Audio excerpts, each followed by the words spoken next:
আজিৰ ভিডিঅ'ত আলোচনা কৰিম এইচএছ সেকেন্ড ইয়াৰৰ ফ্লেমিংগৰ টেক্সটবুকখনৰ এ থিং অফ বিউটি কবিতাটোৰ তিনিটা মোস্ট ইম্পৰ্টেন্ট কুৱেশ্যন উইথ আনসাৰৰ বিষয়।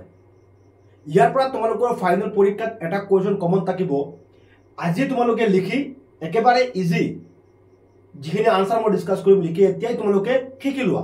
2 মাৰ্কছ এটা এইটো ভিডিঅ'ৰ পৰা তোমালোকে 2 মাৰ্কছ এটা কমন পাবা। 2 মাৰ্কছ ঠিক আছে।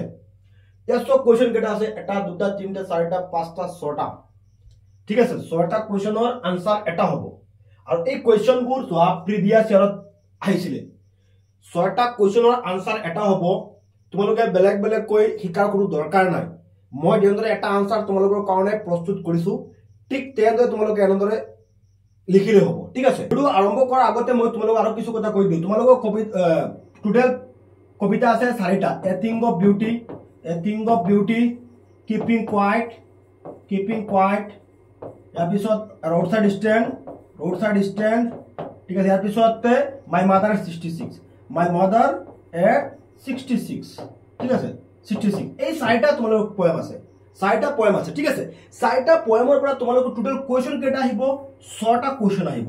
তোমালোকে লিখিব লাগিব এনি 3 ঠিক আছে। সো আমি আজি কি ডিসকাস কৰি আছো এ thing of beauty. A thing of beauty তোমালোকৰ যিখিনি ইম্পৰ্টেন্ট কুৱেশ্যন এখিনি ডিসকাস কৰি আছো। বাকি কিপিং কোৱাইট আছে আৰু আউটসাইড ষ্টেণ্ড আছে মাই মাদাৰ 66 আছে। এনেকৈ যদি তোমালোকৰ কোনোবাৰ কুৱেশ্যন আনসাৰ মানে মনত কম থাকে কাম কৰা যিসকলৰ মনত কম থাকে সো ইয়াত তোমালোকে এনেকৈ পঢ়িব পাৰা।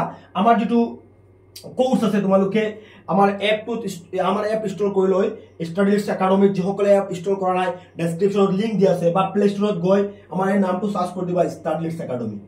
তো যিসকলৰ ইংৰাজী টান লাগে তেওঁলোকৰ কাৰণে আমি এটা বিশেষ ব্যৱস্থা কৰিছো। বহুতো ছাত্ৰ ছাত্ৰী আছে যে তেওঁলোকৰ মনত বেছি থাকে মানে এবাৰ পঢ়িলে হৈ যায় আৰু কিছুমান আছে মানে অলপ বেছি পঢ়িব লাগে কুৱেশ্যন আনসাৰ বেছি থাকিলে মানে মনত নাথাকে। সেইসকল ছাত্ৰ ছাত্ৰীয়ে যদি টান লাগে তোমালোকৰ ইংৰাজী বিষয় আমাৰ এপটো ইনষ্টল কৰি ডেসক্ৰিপচনত লিংক দিয়া আছে এপটো ইনষ্টল কৰি ল'বা বা প্লে ষ্টৰত গৈ নামটো সাৰ্চ কৰি ল'বা। হোৱাটছআপ নাম্বাৰ দিয়া আছে আমাৰ হেল্পলাইন নাম্বাৰ। তোমালোকে আমাৰ কোৰ্সটোত জয়েন হ'বলৈ হ'লে ইংলিশ ফুল কোৰ্স জয়েন হ'বলৈ হ'লে তোমালোকে আমাক হোৱাটছআপত SMS কৰিবা। গ্ৰামাৰ পাবা English grammar advance writing skill আৰু যদি তোমালোকৰ এনেকৈ ইংৰাজী মনত কম থাকে তেতিয়াহ'লে তোমালোকে SMS কৰিবা। কোৰ্সটোত জয়েন চেট আছে চেটত SMS কৰিবা স্যাৰ মানে এনেকৈ আমাৰ মনত কম থাকে অলপ বেসিক কুৱেশ্যন মিলাই এটা আনসাৰ দিয়ক প্ৰস্তুত কৰি কাৰণ 20টা লং কুৱেশ্যন আহে ফ্লেমিংগৰ লং কুৱেশ্যন আহে সেইবোৰ আমি তোমালোকক বনাই দিম। মানে এনেকুৱা বহুত ছাত্ৰ ছাত্ৰী অলৰেডি আমাৰ কোৰ্সত জয়েন হৈছে তেনে আমি দি আছো ছাত্ৰ ছাত্ৰী এনেকৈ গাইড কৰি আছো ঠিক আছে। চিন্তা নকৰি যদি আমাৰ কোৰ্সটো তোমালোকে জয়েন হৈ যোৱা বাকি যিবোৰ তোমালোকৰ পোয়েম আছে বা চ্যাপ্টাৰ আছে সেইখিনিৰ কুৱেশ্যন আনসাৰ পাই যাবা। হোৱাটছআপ নাম্বাৰ দিয়া আছে স্ক্ৰিনত। কোৰ্সটোত জয়েন হ'বলৈ হ'লে তোমালোকে আমাৰ লগত SMS কৰিব পাৰিবা। সো প্ৰথমতে আমি কুৱেশ্যনবোৰ চাই লওঁ। কবিতাটোৰ নাম হৈছে a thing of beauty. The first question হৈছে প্ৰথম কুৱেশ্যনটো হৈছে how is a thing of beauty joy forever or আৰু এই কুৱেশ্যনটো চোৱা 12ত আহিছিল 17ত আহিছিল। Next question explain the line a thing of beauty is a joy for ever 2013ত আহিছে। next question what increases continuously in a thing of beauty 2018ত আহিছিল। or what according to kids never passes into nothingness or what is the message that John Keats wants to give through a thing of beauty or what according to Keats makes human being love life in spite of all its problem and miseries or এইটা হচ্ছে আমার question. So a thing of বিউটিৰ এইবোৰ হৈছে question মানে এই 6টা কোয়েশ্চনৰ answer এটা হ'ব। কোয়েশ্চনখিনি অলপ বুজি লোৱা তেতিয়াহ'লে তোমালোকৰ আনসাৰ মনত থাকিব ঠিক আছে। কোয়েশ্চনবোৰৰ মিনিং হৈছে যে how is a thing of beauty মানে থিং অফ বিউটি আমাৰ কিয় আমাৰ চিৰদিনৰ কাৰণে আনন্দৰ উৎস কিয় or explain the line a thing of beauty is a joy forever এই লাইনটো এক্সপ্লেইন কৰিব লাগে। or what increases continuously কি বৃদ্ধি পায় continuously a thing of beauty। next what according to Keats never passes into nothingness Keats কোন মানে আমাৰ a thing of beauty poet কবিৰ নাম কবিৰ মতে কি কয় হয় না যায় or what is the message that John Keats wants to give through a thing of beauty a thing of beauty জৰিয়তে জন কিটছে কি মেসেজ দিব বিচাৰিছে or what according to Keats makes human being love life in spite of problems and miseries কিটছৰ মতে মানুহে নিজৰ জীৱনক কিহৰ বাবে according to kids makes what according to kids makes human being love কিহে মানুহক জীৱনক ভাল পাবলৈ শিকায় মানুহৰ জীৱনত দুখ কষ্ট বেদনা টকা সত্ত্বেও কোনটো বস্তুৱে মানুহক জীৱনক ভাল পাবলৈ শিকায় তো এইবোৰ কোৱেশ্চনৰ মিনিং যদি আমি চাও গুটেইকেইটা কোৱেশ্চনৰ মিনিং এটাই হয় ঠিক আছে কোনটো যে এ থিং অফ বিউটি আমাৰ কাৰণে আনন্দৰ উৎস কিয় আনন্দৰ উৎস কোনটো বস্তু কয় হৈ না যায় কি কয় হৈ না যায় বা এই সেন্টেন্সটো এক্সপ্লেইন কৰিব লাগে a thing of beauty is joy forever ঠিক আছে এটা আনসাৰটো চোৱা কোৱেশ্চনটো বলে লিখি লবা মই অলপ আঁতৰি দিছো লিখি লবা ঠিক আছে এটা আনসাৰ চোৱা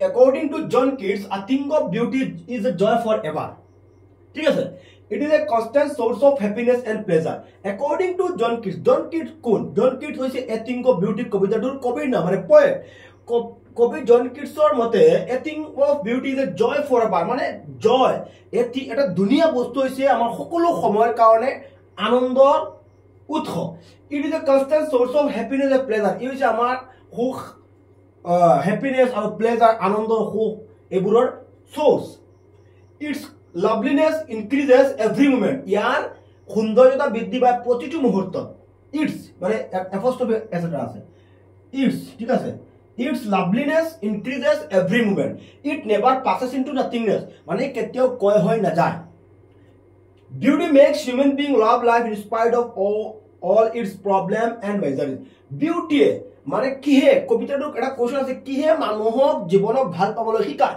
মানে সৌন্দৰ্যতাই মানুহক জীৱনক ভাল পাবলৈ শিকায় মানুহৰ জীৱনত দুখ কষ্ট বেদনা টকা সত্ত্বেও সৌন্দৰ্যতাই it removes sadness and disappointment from our heart and gives eternal joy to us আৰু ই মানে দুনিয়া বস্তুৱে it removes sadness মানে দুখ বেদনা হতাশা আমাৰ মনৰ পৰা আঁতৰাই আৰু আমাক কি দিয়ে আনন্দ দিয়ে টু আস এতিয়া চোৱা এই কবিতাটোত এ থিং অফ বিউটি কবিতাটোৰ মূল কথাখিনি হৈছে মই তোমালোকক সংক্ষেপত কৈ আছো এ থিং অফ বিউটি কবিতাটোৰ মূল কথাখিনি হৈছে যে কবি জন কিটছৰ মতে মানুহৰ জীৱনত কি থাকে কষ্ট থাকে বেদনা থাকে কিছুমান বস্তু আছে সেইবোৰ বস্তুৱে মানুহক কষ্ট দিয়ে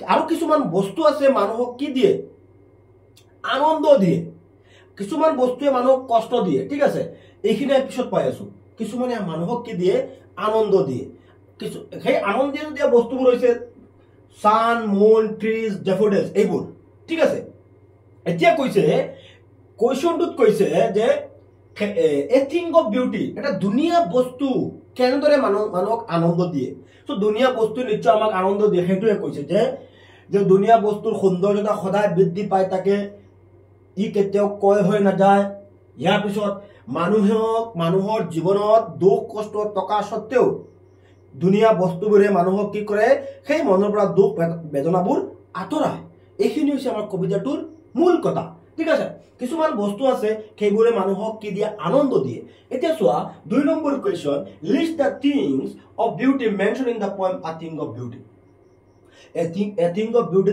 মেনশন কৰা কিছুমান দুনিয়া বস্তুৰ নাম লিখা বহুত ইম্পৰ্টেন্ট তো দুনিয়া বস্তু কি কি আছে পৃথিৱীত আমি চালে গম পাই যাম the sun the moon the trees the daffodils the simple sheep the clear rills আর the things of beauty mention in the poem a thing of beauty যদি তোমালোকৰ পৰীক্ষাত এই কোৱেশ্চনটো আহে ইয়াৰ আনসাৰ এইটো হ'ব যে মনত ৰাখিবা যদি এনেকৈ কোৱেশ্চন দি দিয়ে থিংস অফ বিউটি দুনিয়া বস্তুৰ নাম লিখা এ থিং অফ বিউটি মেনশন কৰা এ থিং অফ বিউটি কবিতাত মেনশন কৰা দুনিয়া বস্তুৰ নাম সো দুনিয়া বস্তু তোমালোকে চিন্তা কৰিলে উলাই আহি যাব পৃথিৱীত থকা দুনিয়া বস্তুবোৰ কি কি দুনিয়া বস্তুবোৰ কি কি এক নম্বৰ হৈছে সান সূৰ্য ইয়াৰ পিছত মুন চন্দ্ৰ ইয়াৰ পিছত ট্ৰিজ সো সান সূৰ্য চন্দ্ৰ এইবোৰ নাথাকিলে আমাৰ পৃথিৱীত আমি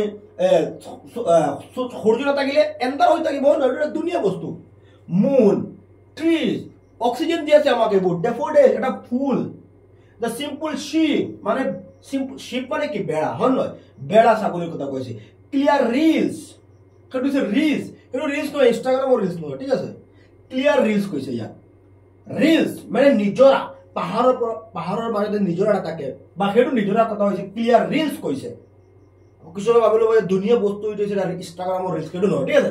আর the things of beauty mention in the poem a thing of beauty, এইখিনি হৈছে ধুনীয়া বস্তু নাম, সেইবোৰ কবিতাটোত মেনশন কৰা ধুনীয়া বস্তুৰ নাম হৈছে এইখিনি যিখিনি কবিতাটোত মেনশন কৰা হৈছে, ঠিক আছে, বুজি পাইছা নিশ্চয়। Next list the things that cause suffering and pain a thing of beauty. A thing of beauty কবিতাটোত মেনশন কৰা, এ থিং অফ বিউটি কবিতাটোত মেনশন কৰা সেইবোৰ বস্তুৰ নাম লিখা যিবোৰ বস্তুৱে মানুহক কি দিয়ে, কষ্ট দিয়ে, দুখ দিয়ে, বেদনা দিয়ে, এইবোৰ বস্তুৱে কি দিয়ে, এইখিনি মানুহক আনন্দ দিয়ে।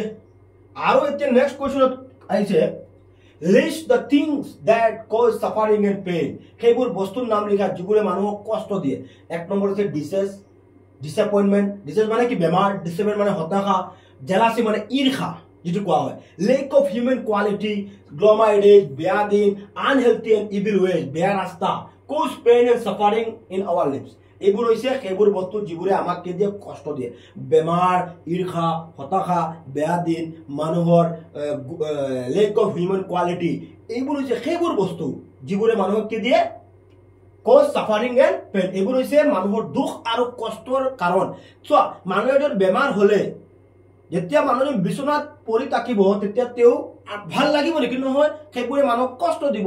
সেইকাৰণে এইবোৰ হৈছে সেইবোৰ বস্তু যিবোৰে মানুহক কি দিয়ে, কষ্ট দিয়ে। সো এই তিনিটা হৈছে মোস্ট ইম্পৰ্টেণ্ট কুৱেশ্যন আনসাৰ। আৰু তোমালোকে এপত আৰু কুৱেশ্যন দিয়া আছে, আৰু কুৱেশ্যন দিয়া আছে, আমাৰ যেটো PDF দিয়া আছে তাত তোমালোকে চালে তাৰ পৰাও তোমালোকে আৰু এক্সট্ৰা 2-3টা চাব পাৰা, কিন্তু এইখিনি হৈছে মোস্ট ইম্পৰ্টেণ্ট। যিসকলৰ মনত থাকে তোমালোকে এইখিনি চাব পাৰা, ঠিক আছে। মনত কম মনত থাকে, যিসকলৰ কম মনত থাকে এইখিনি চোৱা, যিসকলৰ অলপ বেছি শিকিব পাৰা এপত আৰু কিছুমান কুৱেশ্যন আনসাৰ দিয়া আছে এক্সট্ৰা 2 মাৰ্কছৰ PDF টো এক্সট্ৰা কিছুমান কুৱেশ্যন আনসাৰ দিছে, তোমালোকে তাৰ পৰা চাই লিখিব পাৰা। কিন্তু এই তিনিটা মিছ নকৰিবা, এই তিনিটা হৈছে মোস্ট ইম্পৰ্টেণ্ট, এই তিনিটা হৈছে মোস্ট ইম্পৰ্টেণ্ট কুৱেশ্যন আনসাৰ, ঠিক আছে। আশা কৰোঁ তোমালোকে বুজি পাইছা। কিবা যদি অসুবিধা হয় বুজিবা তোমালোকে কমেণ্টছ কৰিবা, মই ৰিপ্লাই দি দিম।